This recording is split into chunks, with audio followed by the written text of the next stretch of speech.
Welcome to Happy Times and Places, which is a positively inclined Doctor Who episode commentary podcast, which is usually free of swearing, but there's a naughty word at the very end of this, and I couldn't resist, and it would spoil it if I bleeped it out. It's not one of the awful ones. It's not a great one, though. Sorry. Hi, I'm Erica Lear, and I'm part of the Doctor Who Appreciation Society, and I also run my own Doctor Who conventions in the Northwest. The story I've chosen is the Caves of Androzani. Hello, everybody, and welcome to Happy Times and Places. The time is the Caves of Androzani, and the place is episode 2, sort of. Erica Lear, who is quite a character, and somebody who I got to know many, many years ago. She'd asked me to do an interview for a fanzine or something, but she runs a group in Liverpool and has put on conventions and is a good laugh and a sort of nicely uncynical presence in the world of Doctor Who. And it's always nice to have a chat to her. And I'm unsurprised she has chosen the Caves of Androzani. A story that shouldn't be too difficult for me to eulogise, because it's not one that I've ever felt the need to, go against the grain and go. I'm not saying that if you don't like Caves of Androzani, you're doing it to go against the grain. You might just not like it. But there are stories that are very popular that I've occasionally sort of felt quite cool. As cool as a Doctor Who fan could feel, for going, oh, everybody likes that. I don't like it. They're wrong. They should like something more esoteric, like the ones what I like.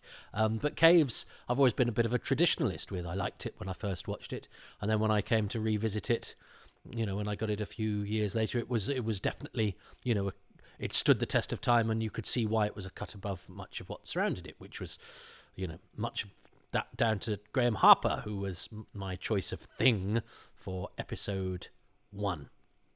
So let's see how we do with episode 2. Erica and I are on a mission to celebrate all the good things about the Caves of Androzani.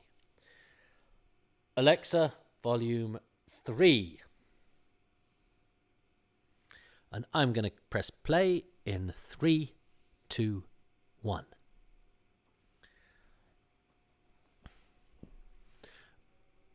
So yes, I mean, I remember, as I say, liking this when I was a kid, but I then remember seeing at a convention I picked up some copies of DWB, Doctor Who Bulletin, which was a controversial sort of, it was slightly a cut above a fanzine. It was very well professionally produced, but it did have a slightly grumpy attitude towards John Nathan Turner, to say the least. But it also had a,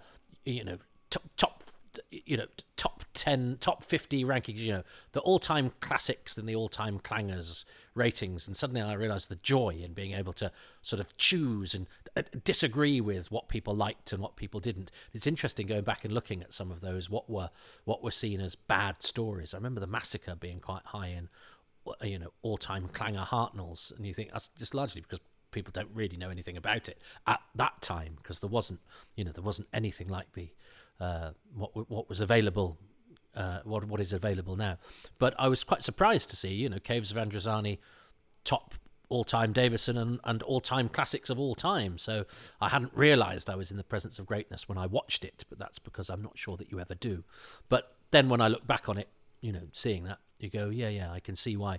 That's very well done. I mean, I remember, I'm sure, the vicar saying, well, no, that it would have made holes in the sheets. And you go, well, yeah, it would have done if it wasn't a program that kids watch.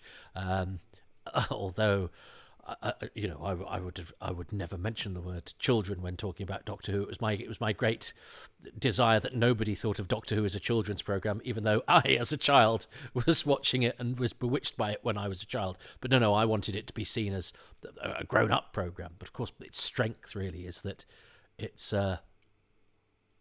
suitable for children, but it does things occasionally that make kids think that what they're watching is quite strong stuff. And it's only when you watch it with a vicar who goes, well, there should be bullet holes, that you go, oh yeah, maybe this isn't in the same league as the actual adult shows, but it's still not really for children, even though I am a child. But I'll ignore that. This is all lovely. I like the I feel this is a kind of dig at Norman Tebbit or conservative politics of the time, this idea that you make people unemployed and then you punish them for that unemployment, or you make them work to get their benefits, which is not the same as working for a wage. Or it could just be to show what a horrible world, the world of politics is in Androzani. This is so beautifully shot, and I love Peter Davison's kind of hard stare that he gives. For somebody who gets the inaccurate descriptors of the wet vet, or that he's slightly sort of bland, I think it completely doesn't notice Peter Davison's brilliant acting and performance, and I love the attitude that he has. I remember watching this. Some dear friends of mine at university, they were so kind. They bought me a Cyberman. It was on Doctor Who's birthday. They bought me a Sevens Cyberman and let me put on a sort of show for them. We watched loads of Doctor Who together, and I think now, what good friends they were for really indulging me. And it was at their house, but I got really annoyed because we watched things. I remember this episode. I remember they talk now about a deep penetration mission, and it's Ensign Cass. And I always thought, Cass, because that's the name of a character in the Robots of Death.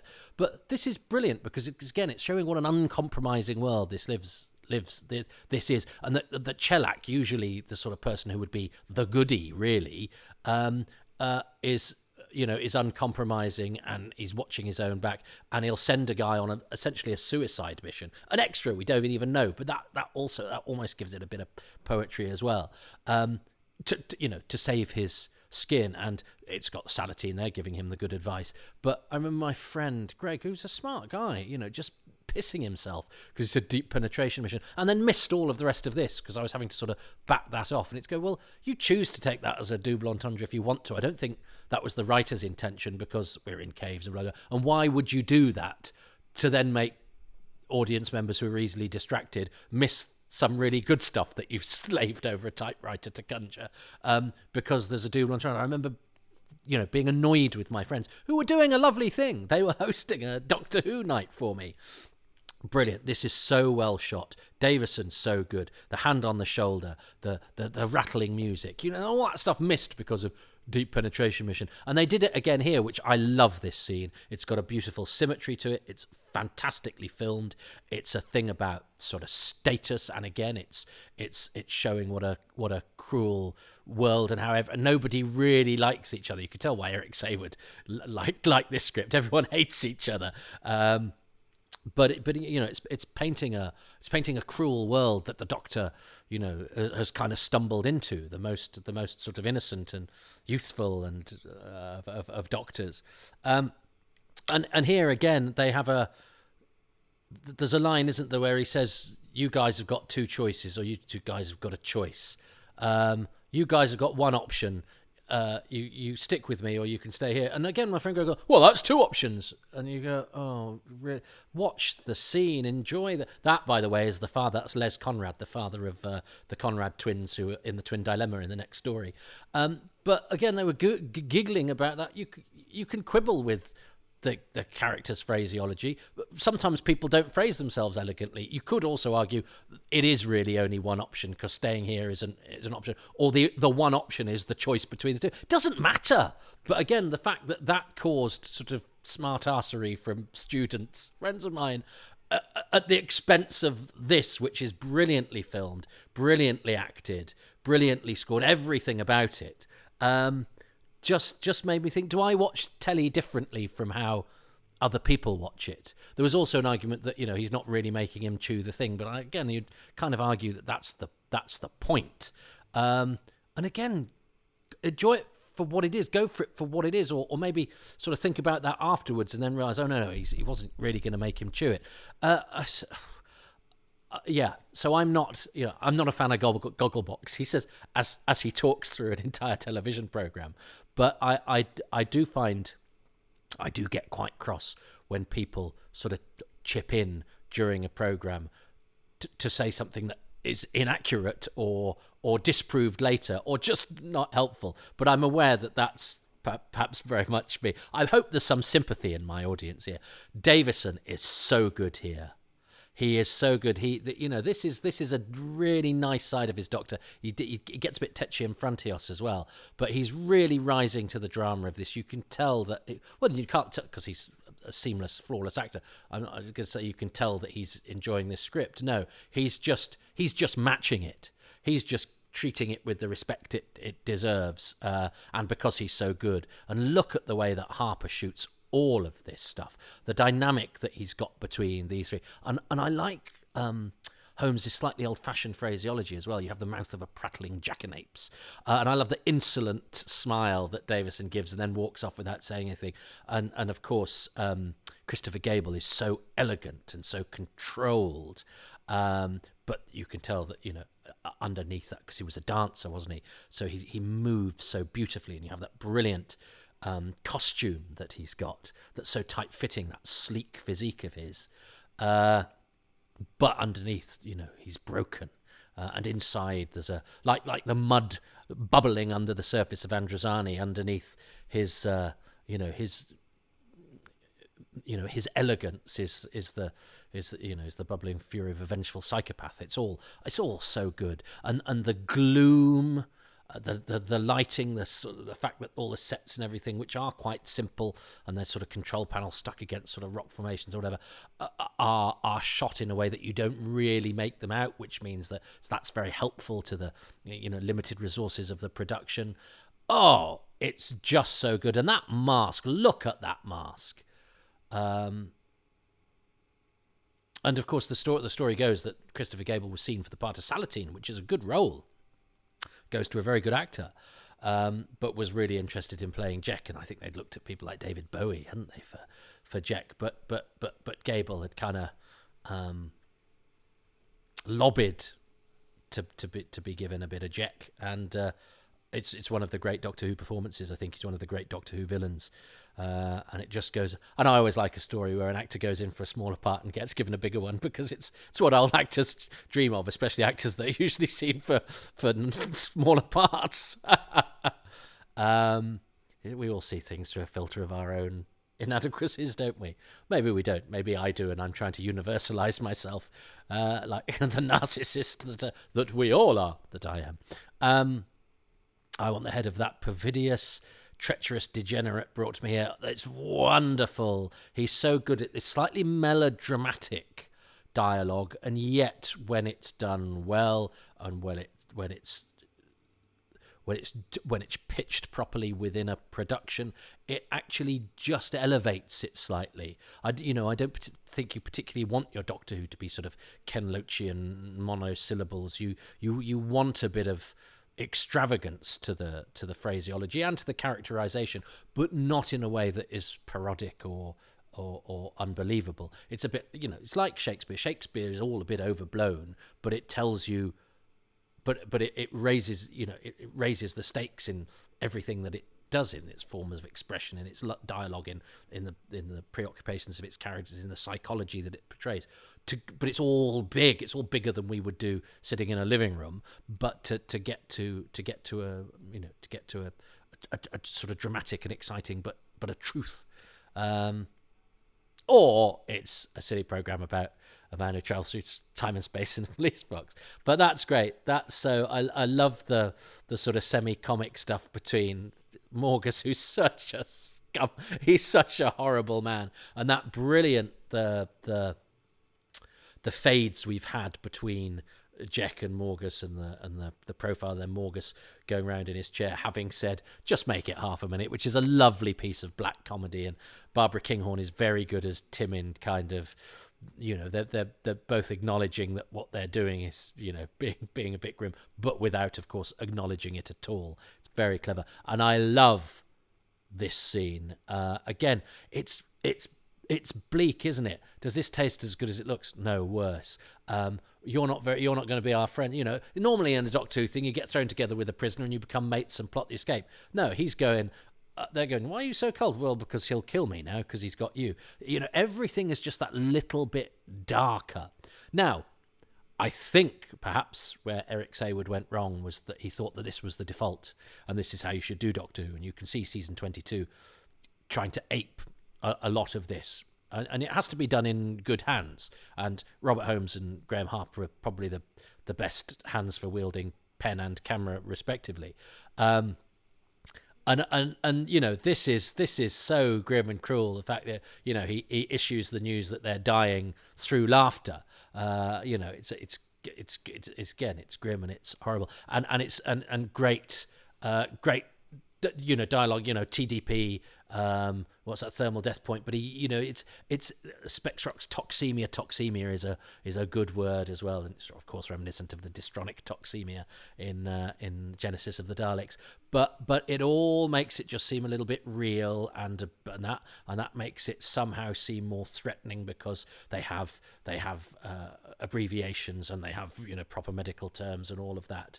And I love the way that when he turns him round, he suddenly the smile goes and the laughter goes, and it's, you know, severe and it's real and it's desperate, it's dangerous. It's really good. It's really good, and it's really well observed. But yes, I think you can. I think the reason this works so well, I mean, one, it quite often Doctor Who. Well, I was going to say quite often Doctor Who doesn't have a sense of occasion, and that, you know, and that opening and closing stories aren't always a big deal. But actually, Planet of the Spiders is an obvious big climax. The War Games is an obvious big climax epic that reveals something about the show's history. So maybe I'm wrong there. Colin Baker couldn't help his climax.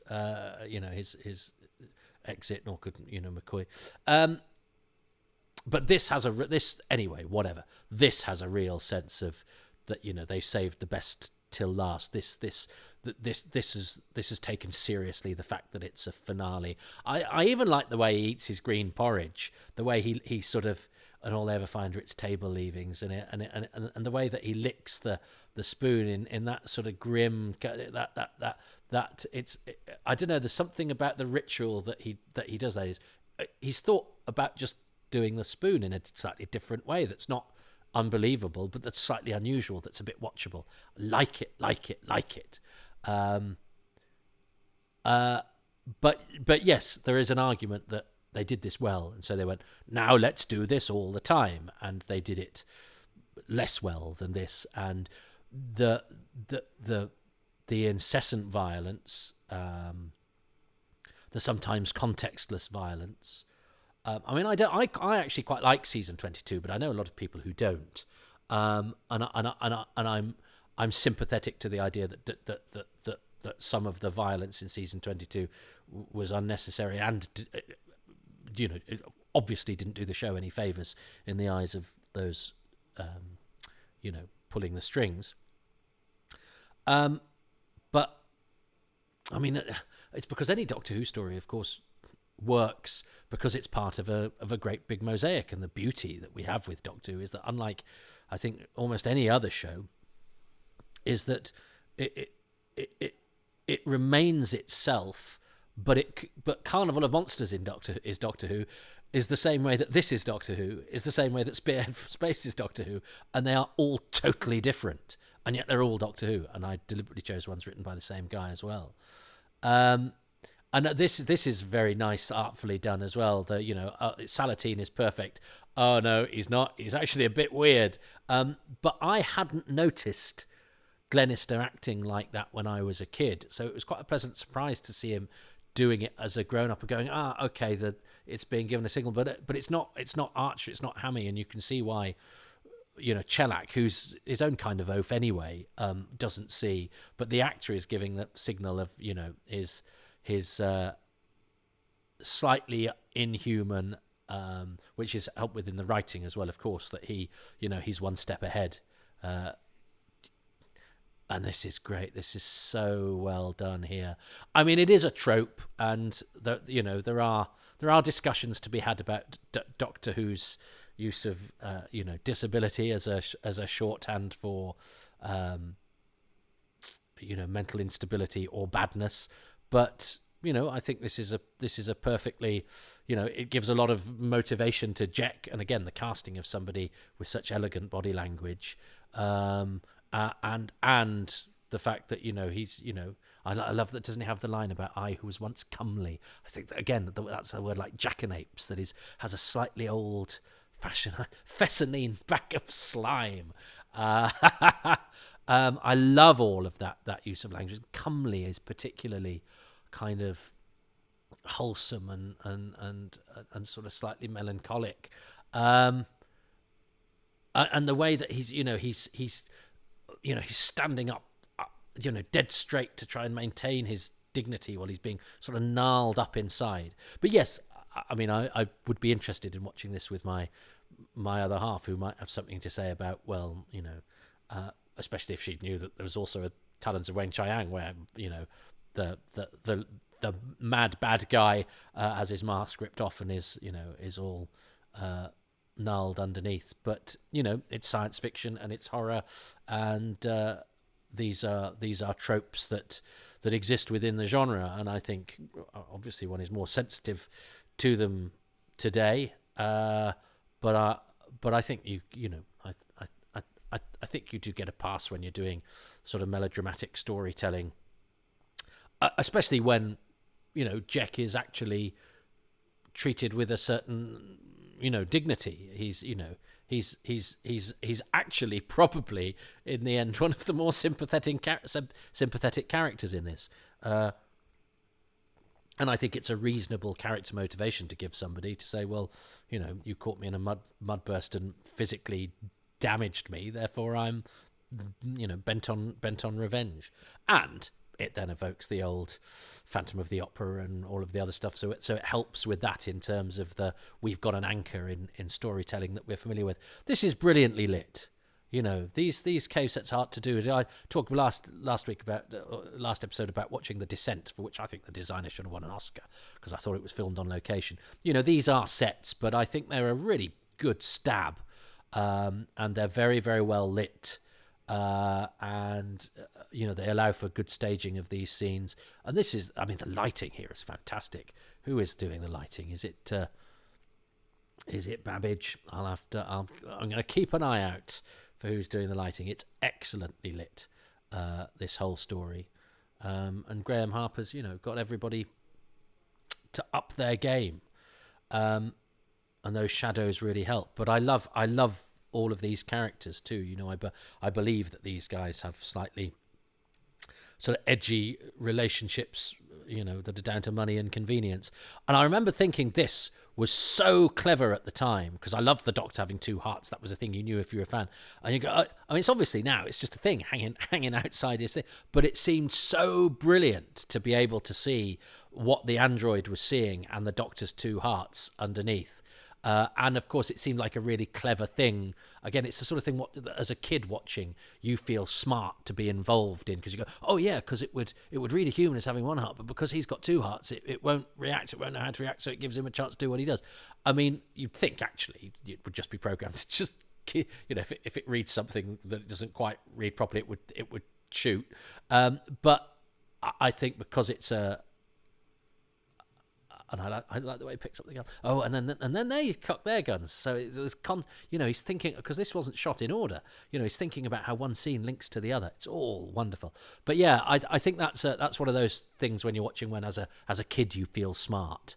And that's always nice to bring you in when you don't understand. I didn't understand all the politics of this. I didn't pick up on some of the subtleties of characterization. I picked on a lot of the unsubtleties of characterization, which again goes back to the Phantom of the Opera and the revenge story and all of that. But I'm sure I didn't really quite understand how everybody fitted into each other. Now, Krelper here is Roy Holder. Both of these guys have gone now. Both had wonderful careers. And I was convinced that Krelper was George Sweeney, who was in Citizen Smith, who was an actor I really liked, and he was in other things. And he had a sort of name that fitted, George Sweeney. And he played sort of tough guy. He was a character called Speed in Citizen Smith, which was a comedy with Robert Lindsay and Stephen Greif, who's just no longer with us, and Cheryl Hall from Carnival of Monsters, and Peter Vaughan and Hilda Braid. Anyway, I liked George Sweeney. He was an actor that I liked, and he's not unlike. His physiognomy is not unlike that of Roy Holder. And I remember sort of looking at the credits and going, why is it not saying George Sweeney? And they went too quickly, and I was quite young, so I didn't quite read them, as well as I would have. And it was only when I, got to look at guys, I was like, no, it's not George Sweeney, it's somebody else. And then got to know Roy Holder's work and was like, oh no, he's pretty cool as well. But I do think it's sad that George Sweeney never ended up in Doctor Who, although I also think it's sad that Michael Craze was going to play Krelper, and that was vetoed by John Nathan Turner. And actually having Michael Craze, not only because it would be nice to have Michael Craze in the story, but having Michael Craze in another last story of a Doctor, because he was there as Ben for William Hartnell's last story. So I thought that was a shame, and really odd of John Nathan Turner, who never passed up an opportunity to have a nod to the past of the show, suddenly decided not to. It seems to me like a sudden wielding of arbitrary power, which I never like it when people do. She has been taken from me. He's so good, and I love the bit where Salatine holds Perry in front of him. I mean, he's not doing it. He knows it won't shoot because she's got the belt. But again, it seems like a sort of savage and practical and uncompromising thing. It seems quite un-Doctor Who-y, which is what I like. And here, of course, this episode has been perfect. The characterization, the dialogue, the lighting, the filming, the scripting, and of course the bit that anybody might catch by chance is this bit, which has got a crap. It's the cloak that really doesn't help, and it's wobbly fingers. Look, it's you can tell its fingers aren't sort of filled. So of course the bit that most people catch, or the bit that most people remember, and of course the bit that my student friends who are watching this with me, they weren't going to let You've Got One Option and Deep Penetration Mission go. They weren't going to let Wobbly-Fingered Cloak Dragon go, were they? So of course the derision and hilarity was ringing in my ears as this episode saw itself out, which is a shame because the last cliffhanger had been so good. And I mean, I would say it's probably one of about 20 seconds in the whole hour and a half that's a bit pony. And it's the end of episode 2, which is a real shame. But yeah, it is Don Babbage doing the lighting. Take the week off, Toby. So there we go. That was episode. I think that's a great episode. That's an episode of, if only for the last couple of seconds, that's an episode of Doctor Who I would happily show anybody. I think it's magnificent, very, very strong. What am I going to choose? That's really hard because, I mean, I was thinking Sharaz Jek because it's a beautiful costume. It goes without saying it's a wonderful performance, and I love that dialogue that he has and those moments that he has with Perry and the way that the Doctor sort of interacts with him. And for Jek, he's captured Perry, and there's this other bloke, and the Doctor sort of faces him down and kind of goes, "This is my show, pal." And it's so nice seeing Davison do that. It's another side to Davison's repertoire that I think again is often underestimated. He's a much stronger actor than I think he's well, no, I think everyone knows he's a good actor. He's never out of work, but I think he's a much more interesting actor. He's much more of a character actor than he's given credit for. I think he's a brilliant Doctor. And I love the way that, he infuses all of those scenes with Jek with a kind of, steely-eyed insolence. But Jek's dialogue is great, and that backstory and all of the stuff that sort of how he frames him. And I love that mask and that sleek fitting costume and his gait, his body language. And I think watching it this time, albeit I'm aware I'm talking all the way through it, which I got annoyed with my mates for doing, But what struck me, I think, most in this watch today is Jek. But it's difficult because I feel I can't just choose one character, because I remember as a kid my favourite character was Stotts, because he was like he felt like he was from a grown-up show, and he was played by a sort of genuinely, earthy, tough guy, working class, regionally accented, although not particularly strongly, but he wasn't his diction wasn't as RSC as a lot of Doctor Who bad guys' diction often is. So it felt like he'd come in from a grown-up show. Maybe that's why I thought George Sweeney was in it, because it felt like they were from the Sweeney, with his machine gun that I loved with the gas things on it. So I loved those characters because they made me feel that my show was grown up. It was only later that Morgus made a big impact on me because I think he's more of a character for the grown-ups in the room. The cynical, wily, politician, businessman type who will, sacrifice anything for his ends, but will always portray the,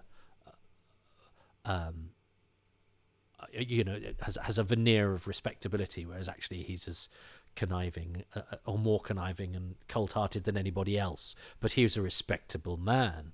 And again, Salatine, I remember quite liking Salatine as a character, but it's only again later that I realised what a good job and what an interesting job Robert Glenister was doing. He seemed quite a bit like a kind of heroic character when I was younger. I only picked up on the edges, when I watched it again, a few years down the line. So all the characters, Chellak's a great character, Krelper's a great character, even the President, and David Neal is excellent as the President. They're all great characters. So am I doing them a disservice if I choose Jack? My other possibility is the scene between Krelper and Stotch, where one standing astride the other. They have a difference of opinion, and the scene ends with the other one astride the other, having re-established who's boss. But after a brilliantly filmed, giddying scene of Krelper being dangled over the edge of the cliff and had a poison capsule put in his gob and threatened at knife point. I mean, this is the sort of thing that as a kid I'm going, whoa! And then, of course, watching it with my sort of 18, 20-year-old university mates, it was soft stuff to them, and that didn't seem to hit them at all, because of course we were used to watching films that had far worse. But in the context of it being in Doctor Who, it's incredible. And now, looking at it now, you go, there aren't many scenes like that with Doctor Who. And there's similar stuff. I mean, the bit in Revelation of the Daleks where Lilt goes, I must mark her. But that seems like that's Eric Saywood going, you can do things like that. But that seems to me slightly gratuitous, because it doesn't come from anywhere and it doesn't go anywhere. It's just like, it's knives, it's violence, it's visceral. Whereas this comes from character dynamic. This is that whole scene is about character dynamic. It's about the fractious relationship between Stotts and Krelper, and what he has to do to maintain his command over what is obviously a bunch of bloodthirsty rogues. I think it's also very clever how you have that whole bunch of them, but the only two that talk to each other are Stotts and Krelper, and that's a necessity of the way that television can only afford a certain amount of speaking actors and characters and stuff. But I actually think that works pretty well, because all those other ones get kind of involved in that scene, don't they? Because while Stotts is wrestling Krelper, Jerry O'Brien, who's the bearded one, he kind of points his gun at the other two as if to say, you're not getting involved here. So you've got a little dynamic going between those, Jerry O'Brien and the Les Conrad one and the other one. And Jerry O'Brien and Roy Holder both died last year. Well, I'm actually recording this on the first day of 2023, but let's say last year. They both died in 2021. They were both on my in memoriam in 2021. What's your in memoriam, Toby? I do a Doctor Who in memoriam at the end of every year and put it on YouTube. So if you've never seen those, do have a search. It's where I just sort of do a list, a video list and clips and pictures of people from the world of Doctor Who who have left us. And Roy Holder and Jerry O'Brien were both on the same list in the same year. So look, those are the two that, but there's also the Cave set. The music's got to have a nod somewhere. The extra edge to Davison's performance. But even when I think of that, I think of Jack's leather-gloved hand going on the shoulder. I think I'm going to go with my instinct. I'm going to go for Shari's Jack, not just the performance, which I think is brilliant. I think Christopher Gable is superb, and I'm really glad he successfully lobbied to get that part, having been seen for a different one. I can't imagine anybody else doing it as well. And you know, temptation to go for a real star name as well. I mean, he's hugely respected. He was, you know, he was one of the most respected ballet dancers of his generation, and you know, yeah, hugely. But you know, didn't do an awful lot of television acting. He's a film actor in some of Ken Russell's things, isn't he? But anyway, yeah, I will go for Sharaz Jek because I love the tight leather costume. That mask is so beautiful, and what that dynamic that he has with Davison and with Nicola Bryant, that sort of threesome that they have there, of this very uneasy, you know, where he's trying to be sort of civilized and nice to them, but Davison's sort of going, "I've got your number," and Paris trying to remain calm under what is a bit creepy, you know. But you also are sympathetic with Jek because, you know, he was once comely and now hides in a cave with androids, and it's all, and that suppressed rage that he has. Yes, please. I am going to go for Sharaz Jek, but, you know, not just performance, look, writing, performance, character, dialogue, the whole shebang. What's Erica chosen? Episode 2. Well, okay. So I was 7 when I first watched Occasion Androzani, so I think my favourite thing from this would have been the whole plot twist with Celatine. That you know, you first told that Celatine had a doppelganger or an android in the base, and I thought this was wonderful as a 7-year-old, and you know, I'm just realising about plots and how things are done and how things are written. So this is a favourite bit of mine, the bit where you go, he's a spy. That is a good bit, and actually I remember that being a bit that I remembered hitting very well when I was a kid. I'd forgotten that until Erica reminded me there. And I could have chosen that scene between the Doctor and Salatine where he laughs at their misfortune, and then that change of expression when the Doctor spins him around and goes, "Look, what's going on?" Because I just love the way that is played. That's two good actors having a bit of rehearsal time to just work out a really interesting dynamic. I love that scene. But yes, I remember that plot twist being a thing that I could hang my understanding on as a kid, and go, "Oh yeah, because he's that, and he's that, yeah," and how, now that they've escaped, what's that going to mean for the one that's in the base? And that was a good plot twist for me as a kid as well. And I've perhaps underestimated this time around because I take it so much for granted, but it is a great bit of plotting and storytelling, and it allows for you know, much of the stuff that takes place from now, and some interesting dynamics in the next episode. So that's a good choice. And I'm you know, might I have chosen that on another day? I don't know, but it's certainly one I can appreciate and agree with. So yeah, I don't think I'm going to win this, am I? But everybody loses in the Caves of Androzani, so it's kind of appropriate. Well, I thoroughly enjoyed that episode. I think it's one of the strongest episodes of Doctor Who, and I'm working on a podcast at the moment about not everything being perfect, and so it's ruefully that I look at it and go, yeah, I mean, it's everything about that episode is pretty much bang on, apart from the closing minute and a half, if that, and the cliffhanger and the dragon. So just goes to show that nothing can ever quite be perfect. You know, so you know, even so look, like this, like I've just got to a conclusion, I've just made my closing point, and now I'm sort of tailing off trying to find something profound to say, but in a way, isn't that what it's all about? Is that nothing is ever perfect? But no, because I don't agree with that, because I don't like Doctor Who because of its imperfections. And I think people are patronising when they say that. Yeah, Doctor Who's good because it's a bit naff. No, the naff bits used to set my teeth on edge and used to make my guts clench in embarrassment. So no, that's patronising. Be off with you. I like Doctor Who because it's good. And I get really annoyed those moments when it's not. But as a metaphor for life, the fact that the thing that I love most in the world has bits that, well, I think it shows that the that seeking perfection is perhaps a folly, and that you can still, great enjoyment. I loved watching that, even with something with obvious faults. So that teaches us to live with our own obvious faults, because nothing is perfect. Although, of course, none of us can live with our obvious faults. And anyway, 9 out of 10. No, it's a 10 out of 10 story. So it's a 10 out of 10 story, even though it's got bits that don't quite work. And that's okay, because you can, because nobody's perfect, but you can still be a 10 out of 10. I don't know how that works, but it's true.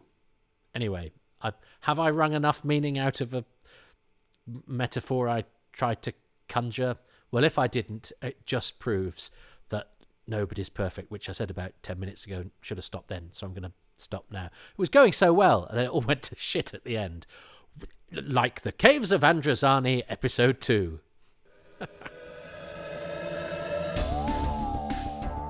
Thank you very much for listening to Happy Times and Places, which is presented by me, Toby Hadoke, and my special guest, Erica Lear. Erica can be found on Twitter at Erica Lear 3.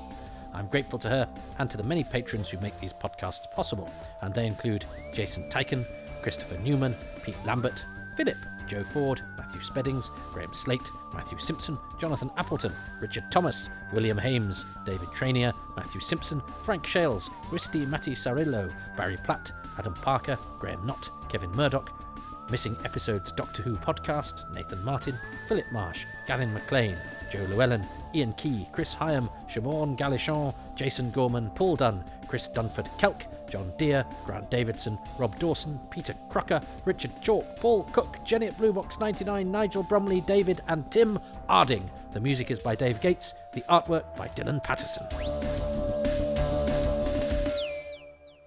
Would you like to be listed amongst those names? Then you can go to patreon.com/Toby Hadoke and you will get your name mentioned on the credits.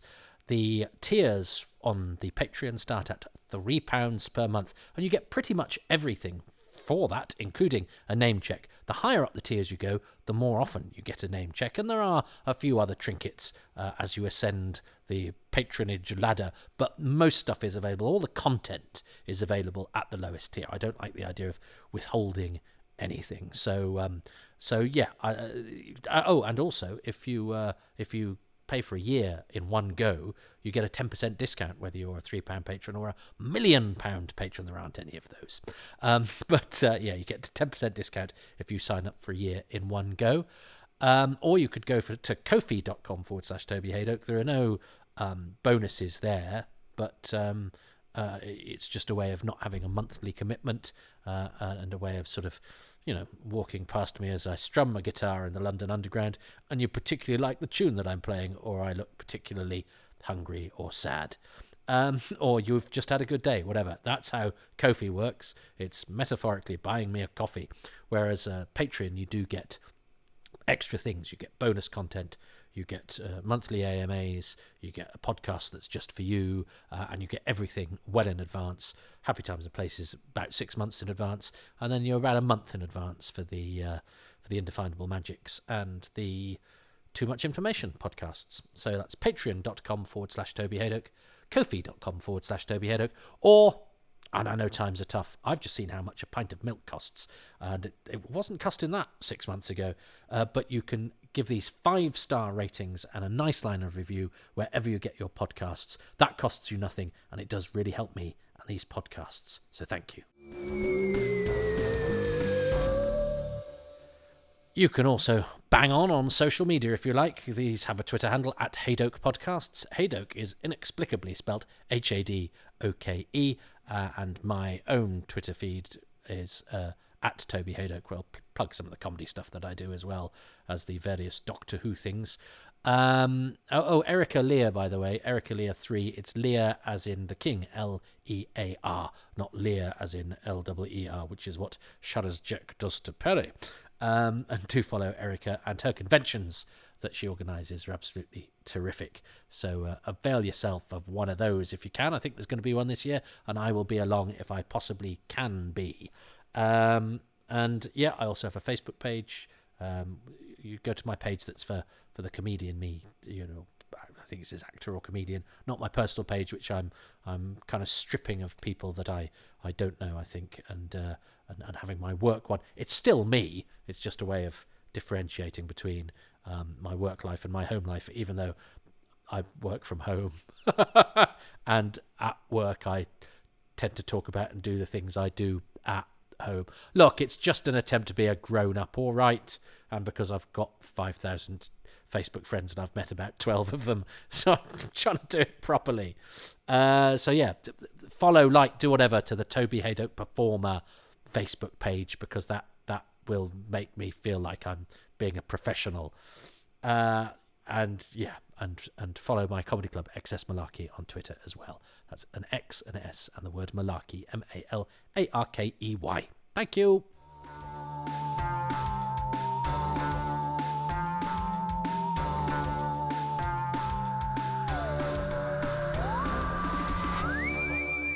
Right, well, that's the end of another episode. I mean, I'm not sure we were ever going to get to the end. So I tried to wring some kind of lesson, some kind of fable out of, basically Doctor Who not being perfect.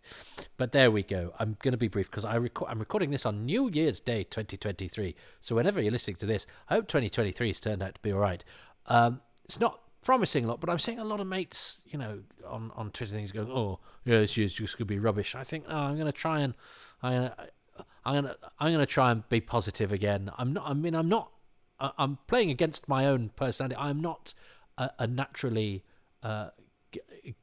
gilded with positivity myself, but I think what one gives out, one should try to be positive, because it's easy to be cynical and it's easy to be down, and I don't think that helps. So I'm not all blooming tits and teeth and la-di-da-di, but I'm trying, okay.